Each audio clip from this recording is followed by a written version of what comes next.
You heard her on episode 1, and now you're going to hear her about 150 episodes later on 151. Susie Bowie, who's now the CEO for the Selby Foundation, and she's going to share more with us today. Please enjoy this interview. Susie, remind the audience a little bit about yourself and where you are now. Well, first of all, it is so nice to be back on the podcast. Every time I talk to somebody about what they're listening to in the car, you listen to any podcast, your podcast comes up. Ah, So I know people get so much great information, insights about the nonprofit sector and boards from listening in, and I'm a big fan too. So yeah, since we last spoke, I transitioned roles. I've been the president and CEO of the William G. and Marie Selby Foundation for the last few years. And that has been such a pleasure. I spent the first part of my foundation career, which was quite a bit of time working for community foundations, and now transitioning to the private foundation sector. I have great appreciation and respect for both of them. So yeah, here I am. and you're serving on a couple nonprofit boards, one I know of. So tell the audience which boards you are serving on.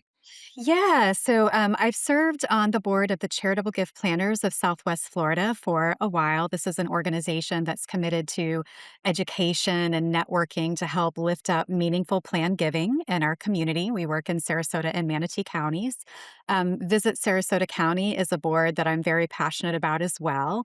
And a lot of people don't realize, but this board and this organization, really the staff of the organization, are incredible, responsible for getting visitors to our region. And one of the reasons we have such a vibrant arts and culture sector, we have great small businesses, restaurants, is because visitors come in and support them.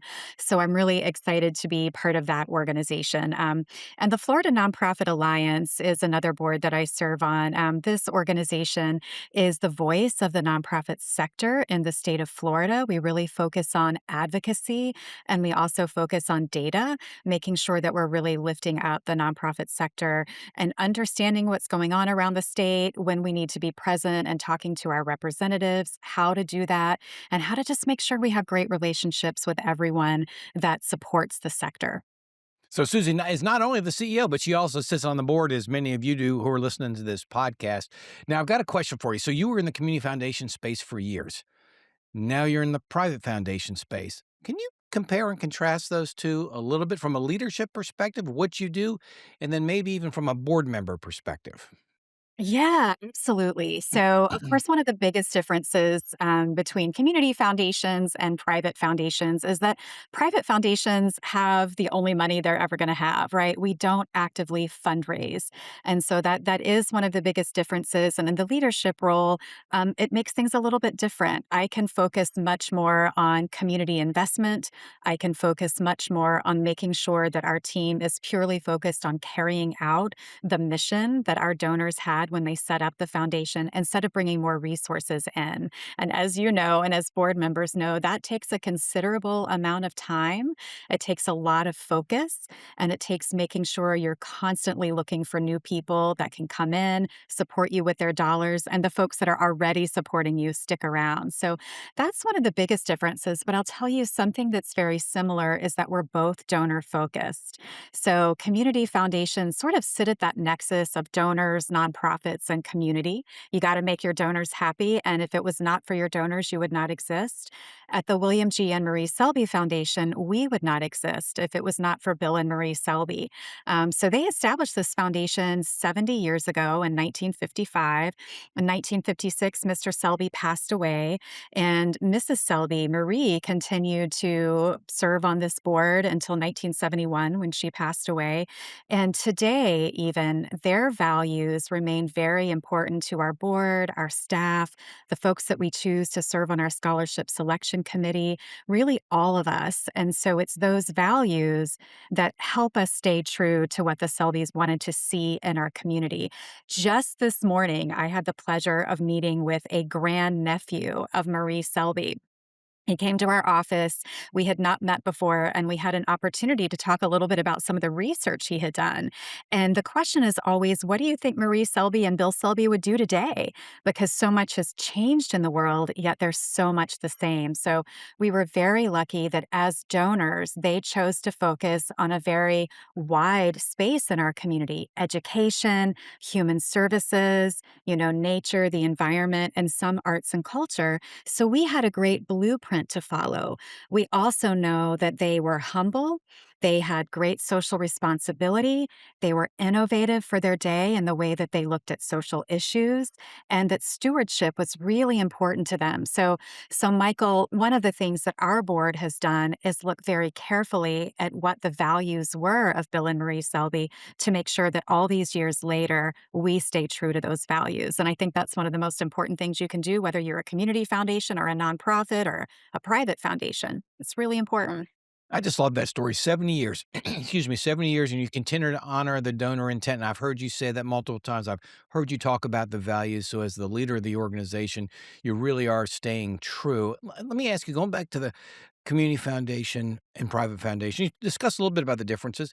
Does it take a different type of board member? Are some board members better suited? And I say that in quotes. Yeah, it's unfair, but better suited for community foundation work and private foundation work? What's been your experience? Yeah, that could be the case. I mean, some of our board members have served on community foundation boards in the past. It certainly requires a little bit different type of leadership in terms of how you're out in the community, representing the community. And one thing I'll say, I'll go back to this kind of idea of humility.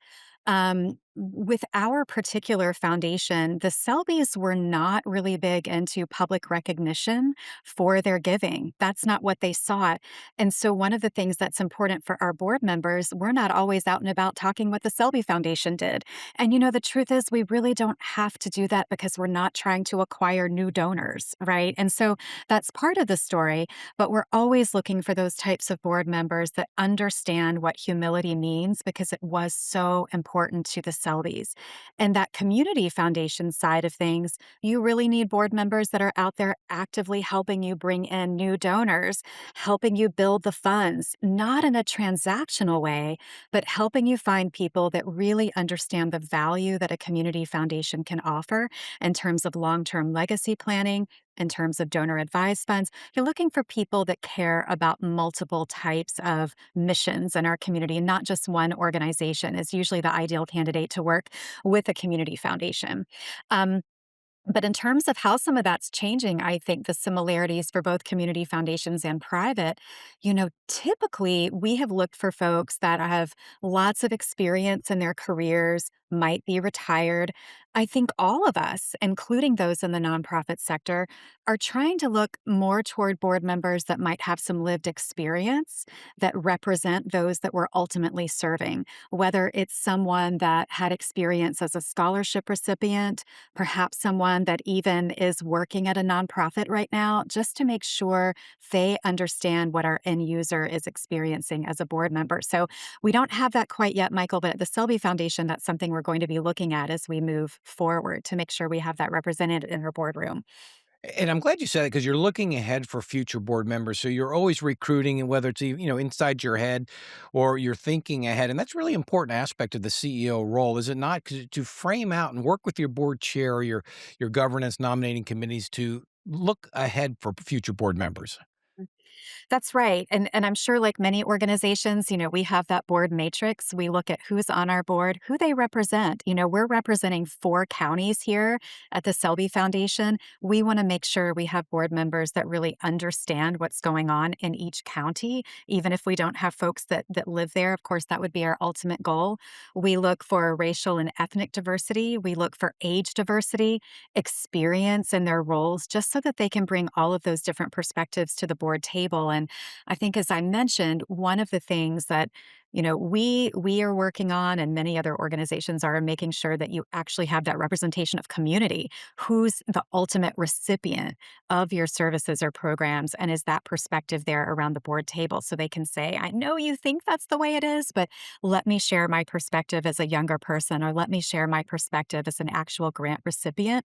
This is what it looks like for me at the other end of that. So that's something we're working toward, and I love to see that boards and nonprofit boards are working on those things as well. So, Michael, when we are looking at awarding a Selby Foundation grant, we always go and visit the organization, talk to board members, talk to the CEO, and we ask them a series of questions. And most of those questions aren't even about the grant itself, they're about the organization. And so we started asking boards, tell us a little bit about how you get the community voice around your boardroom table. And some of them say, we serve young people and we have a star student from Boys and Girls Club that's sitting around our board table. That's always really magic to hear. Some say, we've started moving in that direction and we have clients that are on our boards.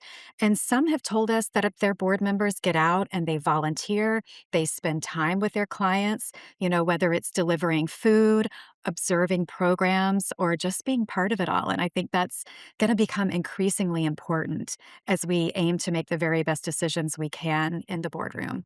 Ah, very good. Giving a heads up to nonprofit executive directors out there, and as you look ahead and questions that are being asked by funders before they fund you. Now, let me ask you this, Susie. I want to take it up a little bit. You got tremendous experience in the space. What are some of the challenges? What are some of the opportunities you're seeing in the nonprofit space today? Yeah, so I'm glad you asked that question. Change is always inevitable. We never know when change is going to occur. Sometimes the changes are really terrifying, like losing government funding.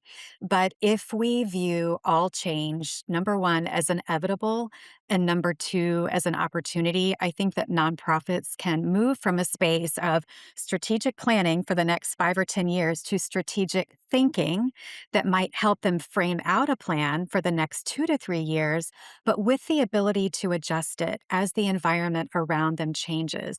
And I think one of the things we've found lately, Michael, is that a lot of organizations will say, oh, I don't get government funding. This doesn't impact me. But what about the people you're serving? Are they impacted by changing government funds? Yes, they are. Is the environment around us being impacted by new things that are happening? Yes. So I think in terms of nonprofits and how they can think ahead to meet the challenges and opportunities of today is incorporate more of that ability for flexibility in their planning, but also looking at scenario planning. I talked to one organization a few weeks ago as part of their site visit, and they said, you know what? In every board meeting, we have some sort of scenario planning. If this happens, this is what we would do. If that happens, here's how we can step in with this. And I think that's so important on both the staff and operational level and going up to the board level and the strategic level. Those are those generative questions where, look, even if it doesn't happen, you're going to be ready. You've talked about it. You know that you've exercised those strategic thinking muscles. And it could be something positive too. It could be that question of what's going to happen when somebody walks in and leaves us that $20 million bequest? What would we do? So it doesn't just have to be what if something gets cut? It can be what if something amazing happens to us? I think one of the things we're finding is that many times the organizations that have stepped into spaces to serve people, they end up adding more and more programs to try to meet the needs. And one of the things organizations can do right now is say, what are our best performing programs in terms of the gains that people are making? Can we focus on those? Is this an opportunity to maybe shed some of the programs that are not as high performing? Can we refer people to other organizations? Can we partner in different ways? Because we're all going to have to look at potential changes, right? And I think that's just a healthy part of continuing to grow and serve our communities. So those are some of the things that come up for us. And then in alignment with that, who are the people that we need for that? Do we need some different representation on our board? Not to think operationally, but to think on that higher strategic level of making sure we're really serving the part of the community that we're best at serving. And those are hard decisions. Those are really hard decisions. I know, and I swear, Michael, you didn't tell me to say this, but I do think an important part of moving forward for nonprofits is really the use of consultants, because so much of the time we get so far in depth with how we've always done things, the way that we've always thought. It really helps to have that third party come in and ask critical questions of our staff and our board. And it could be, do you want to keep doing all these programs? And if you do, what are you going to have to sacrifice? Is it the quality? Is it funding? Are you going to be able to serve the same people? What does that look like for you? We find so much of the time that organizations are not even aware of the other nonprofits in our environment that are doing similar things, right? And so it limits that ability to think expansively. And that's something else a consultant can bring in. If a nonprofit is working with a consultant, hey, these are the other clients I've worked with. Are you aware of this organization? Have you had these conversations about potential partnerships? And what could that look like? Yeah, I Yeah. love how you you mentioned a couple things there, and appreciate the shout out for two consultants. But it was the generative questions at the board level, and you taught me that years ago in your previous role when you had me come in, and it doesn't have to be negative; it could be positive instances, like you get that $20 million check, but it's that activity of having those conversations that gels the board and then allows you to not be disrupted when something crazy happens, right? I mean, there's just something about engaging in those discussions. So there is, and often you learn that people who you might imagine would think the same, do not think the same about a problem at all or an opportunity at all. And so it's a chance for you to think, if I had to put a task force together, if I had to put a team together to work on a particular issue, I'm probably going to put these three or four people that think differently because they're going to come up with something really cool. And it's not going to be groupthink. They're each bringing something very different in terms of their perspective. And they might be able to add a different light to the opportunity or the challenge that we're facing. And I do think that's critically important to have board members that think different things. On the Selby Foundation board, for example, we have very, very healthy conversations about our grants. There is frequent, I don't want to say disagreement, but difference of opinion. And it is always worked on in the most respectful way. We have board members who say, you know what, I didn't think about it this way, or you're bringing something different to the table than I would have thought when I was reviewing these independently. And that's why we're always looking for thinkers that have different points of view. Because if you have all the same thinkers, what's the point, right? What's the point with what you're doing? So the truth is it can make it a little bit harder, but that's what we're in for. We're in for the hard stuff because we have to make hard decisions that don't just impact what happens in our boardroom, but they impact the entire community. And that's whether you're a foundation or another nonprofit working in your space. And I think that's the other piece that's just so important. We don't all exist in isolation. Everything that we do has an impact on others, as you well know from having so many clients in so many different spaces. Yeah, really, and it's an Mm. awesome responsibility for everybody who's in the industry. And I also liked how you talked about with all the change. Hey, look, I'm sure you wanted to kick the wall a few times, but as leaders, and you talked about it, you got to look at it as what is the opportunity embedded in this? I may not like the change, but I've got to lead through this. And you can complain all you want, but you really have to rise up and say, team, we're going this way. That's right.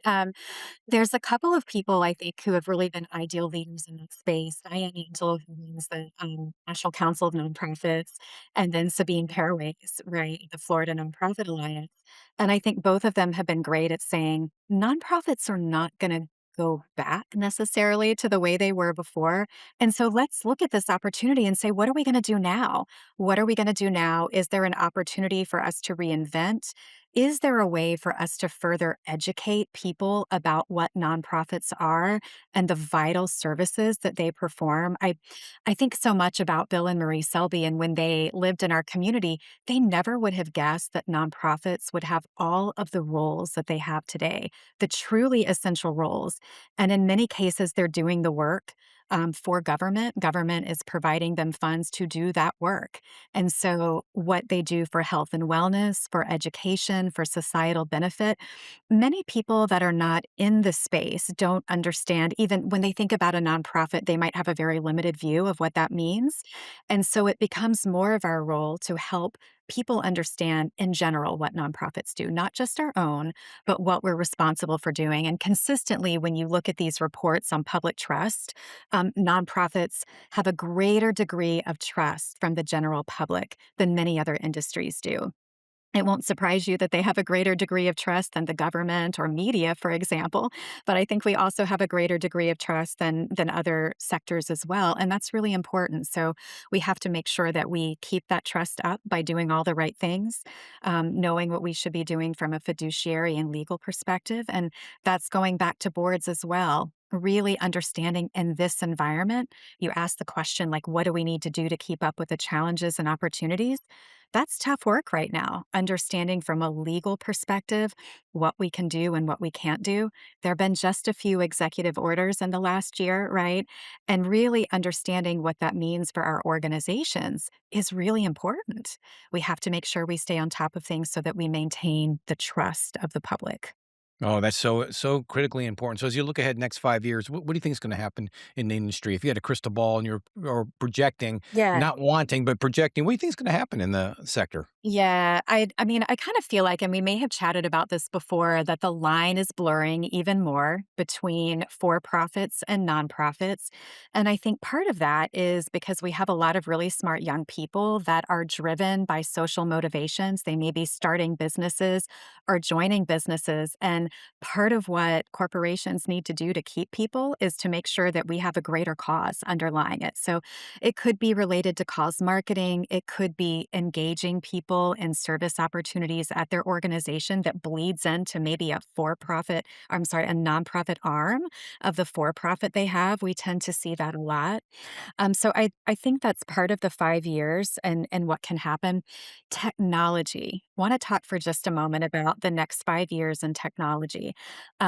I heard a speaker at a Leadership Florida conference say, AI is going to be taking over 80% of what we do. So you have to figure out your 20%. What is your 20%? Now, luckily in the nonprofit sector, it's a lot of human interaction, right? A lot of human interaction. So I don't know if AI is going to take over our jobs in the same way that we might see it in other sectors, but our role is to figure out how to leverage that technology so that we can accomplish even more. When we look at the depths of some of the issues we're trying to solve for and the opportunities we're trying to create, technology can have a huge role in that. Looking at data patterns, sorting out where we can make the biggest difference, where maybe we've fallen short, those things are incredibly powerful for nonprofits. So, one of the things we're looking at for the next 5 years at the Selby Foundation is how do we fund more technology? So, as you know, we invest in capital, and traditionally people have looked at capital as, vehicles or buildings or things like that. We're still doing those things, but we're seeing an increase in applications for technology for nonprofits. We are also investing in education to help nonprofits better understand how they make good technology choices.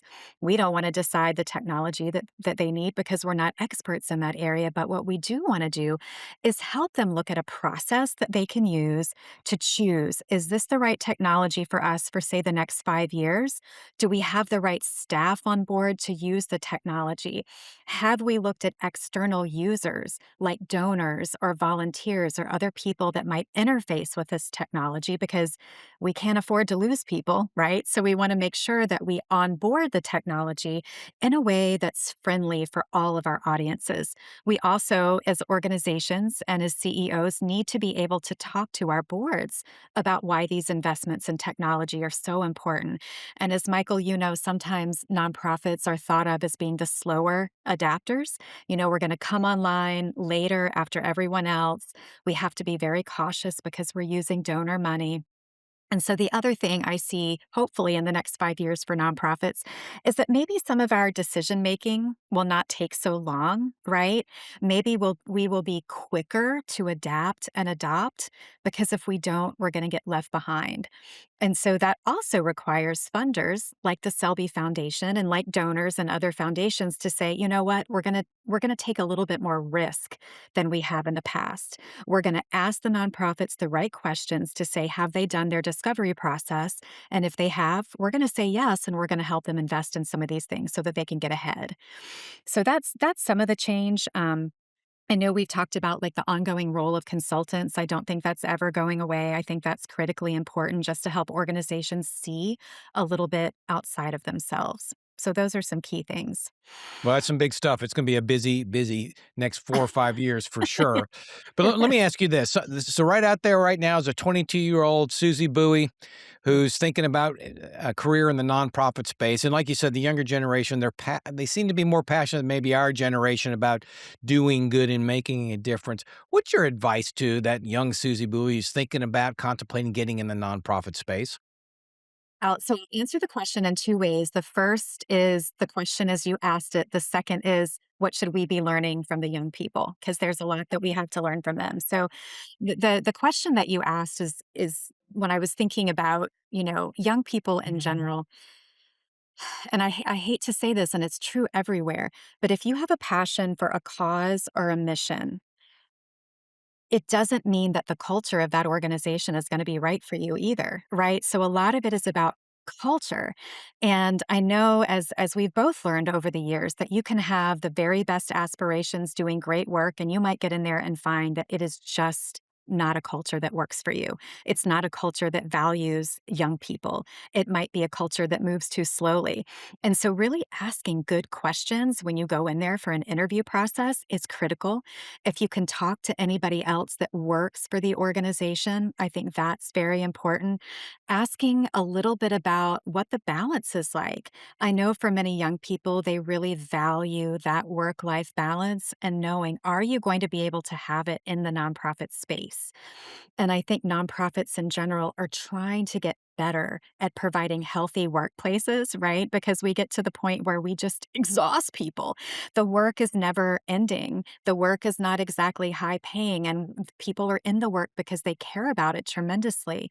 But I think they're realizing more and more they've got to provide that balance in order to keep people. And that's really important. So for young people, finding out about the culture, also being open to the fact that you might come on board a nonprofit organization, and in the next 2 years, you might not be the CEO. That's possible. And so being just a little bit patient with it and asking, if it's a job where you might not be able to get, the salary that you could get in a for-profit position, what are the other things? Can you offer me exposure to new parts of the work? Can I shadow somebody that's maybe doing development work if I work in program? Can I come with the CEO on some of their meetings so that I have the opportunity to learn from the leaders at the organization? I think that can be really important because that can help shape the future career trajectory. Like maybe there's something within that space I didn't think of. We encounter this all the time with people in the arts that don't realize they could join an arts organization and they could work in fundraising or they could work in operations or all kinds of other things they could do. So to change the question back around a little bit, I think that organizations can benefit tremendously from younger people in their workforce, but if they are not willing to change the old ways they do things, young people are going to leave. And so that means sometimes giving them a wider breadth of work that they might really enjoy. Kiara Womack on our team is an absolute superstar. She is our senior scholarships manager. I learn so much from her every day on the job. And when we have site visits for nonprofits, instead of saying, oh, your job is scholarships, she is always invited to join us so that if there's an organization she would like to learn more about, she can come with us. And it's not just she can come with us, but one of the things I find is that she asks questions that I would never think to ask from her perspective. And so there's so much that we can learn from that. Having a flexible schedule, we try to have more of a flexible schedule at the Selby Foundation where, look, if you're going to work your 40 hours, you figure it out. I know that you're going to work that 40 hours. I trust you. If you have to have more flexibility one week than another, I want to make space for that because I know that's important to you. So whatever we need to do to keep people engaged is what we try to do. And sometimes you want to get a younger person on your board, but you don't want to change the time of your meeting. That can be really challenging. Or you want to get a younger person on your board and you don't really want to listen to their ideas because they're different. What's the point? You're going to have to adapt. If you want that younger person engaged, then learn from them as much as you can because that's really the future of your organization. Oh, well stated. You have given a masterclass in leadership, Susie, woven throughout this conversation, and really how to engage people and enjoy their lived experience. Susie Bowie, you're making a difference in our community. I'm forever grateful. Thank you so much for coming on the podcast again today. Thank you for having me. It really is an honor just to see how many people have learned from all of your guests, myself included. And you have this whole library of podcasts that I can go back to when I want to refresh myself in anything. I can pick out a leader, find them, and really learn from it. So thank you. And thanks for everything I've learned from you. You are a master facilitator, and never hesitate to recommend you for a board retreat or a strat plan. So thank you. As we expected, that was a phenomenal interview with Susie. And now we're entering our segment called Recapping with Reed, where Reed tells us his top 3 takeaways. Reed. I loved when Susie said that change is inevitable, so incorporate the ability for flexible scenario planning as opposed to strategic planning for 5+ years into the future. Yeah, she talked about that. Great discussion topics within the board, those generative types of questions. All right, Reed, number 2. And in our ever-changing world, maybe as a agency organization, focus on your highest performing programs. Maybe you might have to shed some of those lower performing programs, or can you partner with other organizations who are already performing similar programs, or can you refer some of your beneficiaries to those other organizations? Yeah, it's getting hyper-focused on your mission and what should you deliver and what should you not deliver. And now maybe the time to really explore that. And number 3. At the very end, she talked about young people and their potential interest in getting into the nonprofit sector. And just because an organization has a mission that you love, the culture of the organization might not align with what you're searching for. So ask good questions when you're interviewing. Try to talk to people who already work there and determine the culture as well as the mission, because it is a full-time, high-passion job. So you need to make sure that you're being fed.